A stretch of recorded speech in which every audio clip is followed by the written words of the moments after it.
International cricket council نے فیصلہ کیا ہے کہ اگر بنگلہ دیش کرکٹ ٹیم ورلڈ کپ کے لیے بھارت نہیں جاتی تو اس کی جگہ کسی اور ٹیم کو ٹورنامنٹ میں شامل کیا جائے گا۔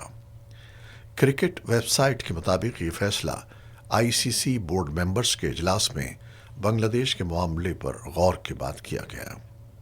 رپورٹ میں دعویٰ کیا گیا ہے کہ آئی سی سی نے بنگلہ دیش کرکٹ بورڈ کو آگاہ کر دیا ہے کہ اگر ٹیم بھارت نہ بھیجی گئی تو ورلڈ کپ میں بنگلہ دیش کی جگہ متبادل ٹیم شامل کر دی جائے گی۔ آج ہونے والے اجلاس میں اس معاملے پر ووٹنگ کی گئی، جس میں اکثریتی ارکان نے متبادل ٹیم کی شمولیت کے حق میں رائے دی۔ تاہم آئی سی سی نے بنگلہ دیش کرکٹ بورڈ کو بھارت میں کھیلنے کے حوالے سے حتمی فیصلہ کرنے کے لیے مزید 1 روز کی مہلت دی ہے۔